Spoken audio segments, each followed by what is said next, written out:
si San Martin mga igsuon, siya nagtubok siya na buutan o wag ngayon sa ilanging pangandoy siya kinabuhi kung dili o serbisyo sa Ginoo.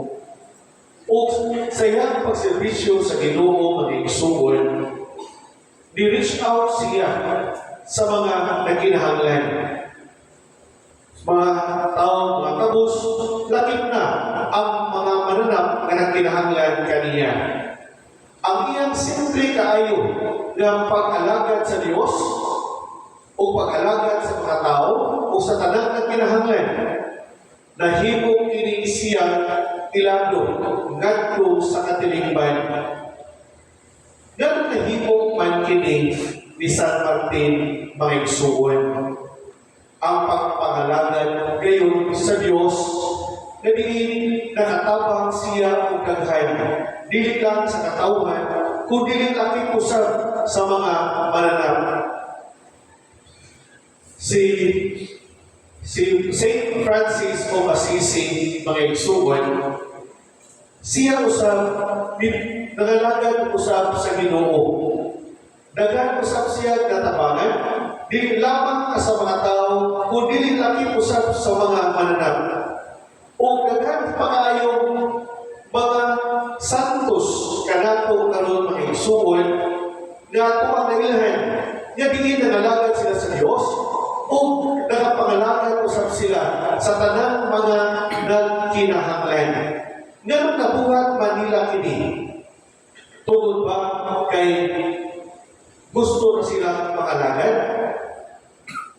Nabuhat kini nila mga igsuon ang unta simple kaayo ng pangandoy nila pagpangalagad sa Diyos o nahimo ka rin extraordinary kay tungod na asabot man sila sa mga pulong sa Diyos diha sa ato ang tagsa-tagsa na kinabuhi. Sa ato Ebanghelyo karon mga igsuon, mingon ang Ginoo nga ayaw ikahibulong na ako nag-ingon kaninyo ang kinahanglan magpakataw ka mo pag-usap. Ang hangin unos bisan nasa kini buot mo padulog. Madugog mo ang mapagulos niya para wala ka may balo.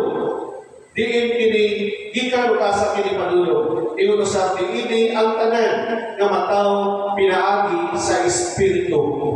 Dili mga igsuon ang pagpasabot nato o ang pagsabot nato sa sugo sa Dios alang kanato mga igsuon kabubuton sa Dios alang kanato dili nato kini masabtan apan nahibalo kita nga ang tanan natong gibuhat para gayon kini sa Ginoo o para kini sa kayuhan sa kadaghanan labi na ngayon sa mga nagkinahanglan.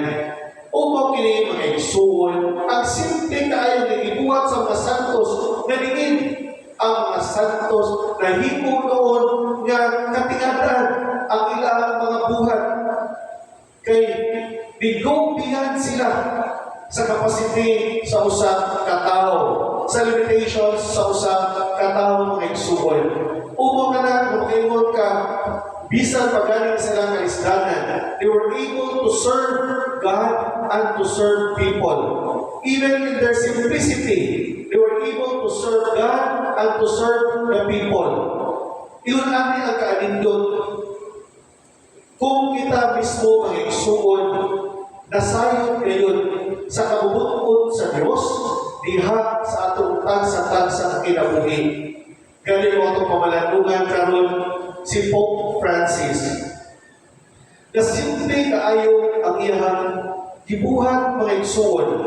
Tungod sa iyang simplicity, sa paggipuyon niya, gipuyan sa gipuyan niya nga kinabuhi mga igsuon, he made it extraordinary alang sa kadaghanan mga igsuon. Kaya nagtupo lamang ka nga si Pope Francis, gipuyon lang siya simple na kinabuhi, pero ang ato ang may maukat na simple nga kinabuhi, sobra pa ay kasimple sa kinabuhi nga gipuyan ni Pope Francis mga igsuon. Wala lamang siya nag-ingon nga nagsuloob sa pangalan nga Francisco. Sa kung dili iya yung ipuy-an sa iyang kinabuhi.